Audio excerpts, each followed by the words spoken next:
Head over to miniaturemarket.com where they have thousands of board games at discounted prices, and you can sign up for product alerts.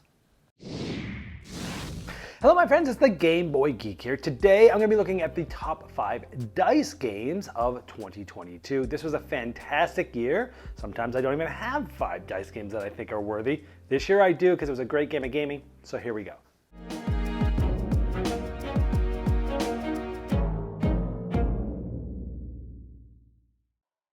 Number 5.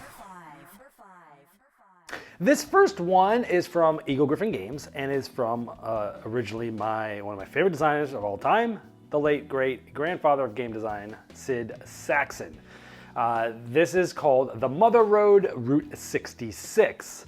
And this essentially is a combination of 2 of his previous games, Can't Stop, which is a very well-known and well-received pressure luck dice game, and The Great Races, which is not as well-known. And so this is sort of a combination of both of those games put together. Has a beautiful, long neoprene mat, and it looks like you're going down Route 66, and you have these little cars, and it plays very similarly to Can't Stop, as you're rolling dice, and you're trying to make combinations of dice, and you're trying to move up different numbers, which essentially in this is different cities, and you're trying to get further on those routes, and you're trying to get to the end of those. But in this one, you can actually score if someone finishes a route, you can actually score if you were close to the end. I think that was part of what was in Great Races. So if you've liked Can't Stop in the past, or you've never played the classic game you want to, this is fantastic because this has kind of replaced Can't Stop for me, just because it just looks so much nicer. It's got a cooler theme. It's got that nice neoprene mat. Fits great in the box. So if you like the old classic style pressure luck games like a Sid Sackson stuff, and you want a newer, updated version of this, this is it. The Mother Road Route 66. Number 4. The next one is actually a standalone game that's based off of what my dice game of the year was 2 years ago. That was Super Skill Pinball. I forget. Super Skill Pinball. It was from WizKids and designed by Jeff Engelstein. Now, this was a standalone version that recently came out that I highlighted in one of my Christmas videos, Super Skill Pinball Holiday Special. Now, this gives you 3 different boards of 3 of my favorite Christmas movies, Elf, Christmas Story, and Christmas Vacation with Chevy Chase. And each of these has its own sort of board that you're going to play in their own rules and their own little things. And at first I thought this was an expansion, but then when I bought it and I was like, oh my gosh, no, they got everything that you need to play here. Like you could just buy this version. So I know it's like it's kind of still during the holidays when I watch this video, but the game itself is so cool because it's a roll and write that doesn't feel like a roll and write. It actually feels thematically like you're playing pinball. I love pinball. I have a friend of mine that has 3 of the most popular newer pinball games in his house. And we go over and play pinball. It's a lot of fun. This feels like pinball. The way that the things come up and it comes down and you can only hit certain things with the right flipper and certain things with the left flipper and certain things happen and you have bonuses and you're trying to get these lights to light and then you're going to get all these super bonuses and you get multi-ball and everything's double points. Feels like pinball. And you can even nudge the machine to try to get yourself another thing. But if you nudge too hard, you're going to get tilt, boom, you're going to lose the ball. It's fun. It's great solo. I don't play a whole lot of games solo, but I did play this one solo quite a bit. Because everyone's doing everything sort of simultaneously anyway. Someone's rolling a dice and everyone's using it on their own board. But each of the boards does something different. If you're looking for a different, unique roll and write game that's a feel one with a cool theme like this, Super Skill Pinball Holiday Special. Number 3. This next one is from a company that has just rebranded themselves as Allplay. They used to be BoardGameTables.com, but now they've been creating such great games. They're in a lot of other things. They're just, now they're called Allplay. This is called Dandelions. This is a small little box. The game is for 2 or 3 players. Now in this game, you're rolling a set of dice at the beginning. So you have a dice pool. And you're selecting one of those dice to move your pawn clockwise on these different tiles. I guess it's like the dandelions are going in the air around. And you're going to be placing that die on that board that you end up, whatever that die was. If you select a 3, you're going to move your pawn 3 and place your 3 on that tile. Okay. Now at the end, it's very interesting because you're going to get points on the tile for each die there. So you're going to, you count them up, but you're going to get area control points if you have the most die there, adding all your pips. So there's different ways to score. Also, when moving, if you end up landing where another opponent pawn is, you can sort of double your move, which gives you another thing of strategy. Or if your die matches an opponent's die that's there, you get to move all those opponent's dies adjacent. So there's a little bit of like, okay, I can do this and kick them off there. That will help me with the area control there. So I like it because the two different ways to score where like one is you're trying to have the highest numbers so you can get the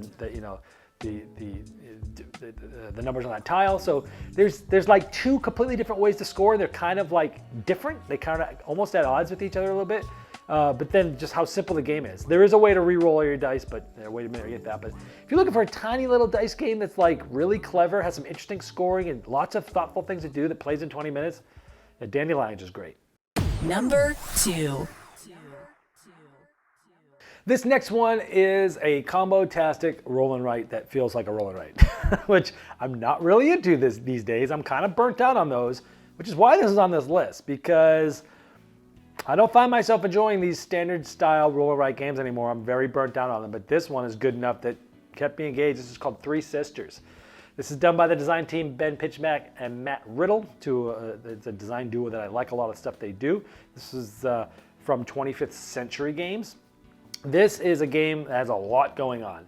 It's not quite as heavy as, say, like a Hadrian's Wall, but there's a decent amount going on where you're planting things in the garden and you're watering them. And there's all sorts of different areas, and you've got perennials that you're doing. You're going to the shed to get different combos and abilities. You're getting different fruit. There's all these different tracks, and it's very interesting because it's like a rondel. And on that rondel, you're rolling the dice at the beginning, and you're moving the dice around, and you can take certain actions based upon which die you're selecting. But it's also telling you what additional actions you'll be able to take on that rondel. So there's like, okay, there's the number value, but then there's the action. But then you can also do other things on your board too throughout the game. So it's like, it's really, really clever. There's a lot to think about in the game. There's a lot of different areas you can do. There's a lot of different strategies and ways that different things hook into one another. It's like, oh, you do this and you do great, and every time you get these fruit, you get double, or you do this and that. There are tons of little combos that match together all over the board, and it's just fun to explore those and do those different things, and having the rondel for the different actions is fun too. It's just a really good, again, roll and write. If you like those crunchier roll and writes with the big, huge colored sort of mat that you're writing stuff into, where the mechanisms are not hard to understand, but yet there's a ton to explore and a lot of things to think about, Three Sisters is definitely one to check out. Number 1.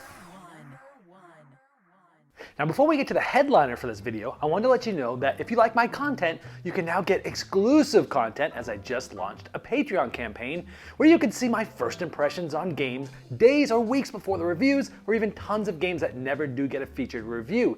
You can vote on which games I'm going to review, watch me open packages from publishers as I guess what's in there, and you'll get access to my videos and an audio podcast of those videos a day before they go public. And if this sounds interesting to you, you can enjoy this exclusive content all while supporting me and the channel at patreon.com/GameBoyGeek. All right, here we are, my number 1 dice game of the year. This one was a no-brainer for me as soon as I started playing it. And this also is a dice game that does not feel like a roll and write game. So it is a roll and write game that does not feel like one. This is Long Shot the Dice Game, and this is by Perplex, Chris Handy. This game is fantastic. This takes a horse. It's based off of their previous game, Long Shot, but this is the dice game, so it's a smaller version. Long Shot the Dice Game is a horse racing roll and write game for 1 to 8 players where you're trying to have the most money in the end by gathering horses, betting on them, and influencing them. So the horses will start at the line, and they're going to be running around trying to be the first, second, or third to finish. And horses will be worth a certain amount of money at the end if they're the ones that win, but only if you're the ones that end up buying those horses.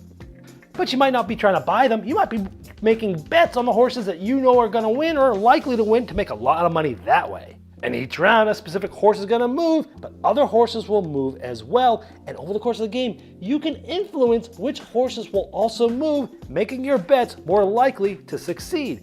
All players will take action based on this horse, and you'll keep doing this until 3 horses have finished. But there's many other strategies, like breaking the rule of being able to bet on the horse in the home stretch, or changing the die to any color you want that round, or filling up rows and columns to get super huge bonuses, Most money wins.